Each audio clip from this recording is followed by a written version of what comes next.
महिला ने सम्राट को जबरदस्ती घर ले आई और सबके सामने कहा, यही है मेरे बेटे का पिता।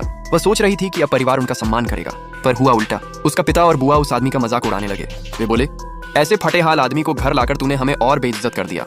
उन्हें नहीं पता था कि ये व्यक्ति स्वयं सम्राट है। उधर महल में जब ये बात पहुंची तो राजमाता का ब्लड प्रेशर 3800 तक पहुंच गया। वह बोली, तुरंत शादी की तैयारी करो, 10 मील तक लाल सजावट हो, हम अपनी महारानी और राजकुमार को लेकर लौटेंगे।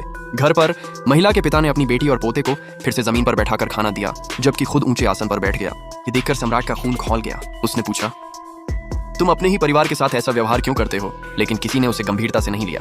पिता ने ताना मारा, मेरी दोनों असली बेटियां उच्च अधिकारियों के घर ब्याही हैं और तू एक गरीब को घर लेकर आई है। महिला ने अपना सारा जमा पैसा निकाला जो उसने सालों में बचाया था और कहा, इसे ही हम शादी का तोहफा मानेंगे। पिता ने यह सुनकर गुस्से में उसे थप्पड़ मारा। तू घर का पैसा इस घटिया आदमी पर खर्च करेगी?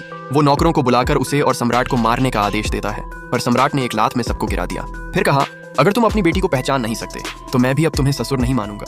पिता और बुआ को उस समय भी अंदाजा नहीं था कि वे राजमहल के सम्राट से उलझ रहे हैं, लेकिन थोड़ी देर में ही राजमाता की सवारी घर के सामने आ पहुंची, सैकड़ों सैनिकों और उपहारों के साथ। राजमाता ने दरवाजे पर उतरते ही कहा, किसने मेरी बहू और पोते का अपमान करने की हिम्मत की? क्या अब वह निर्दयी बुआ और पिता सजा पाएंगे? क्या सम्राट सच में अपनी पत्नी को फिर से महारानी बनाएगा? ये देखने के लिए कमेंट में लिखें नेक्स्ट पार्ट।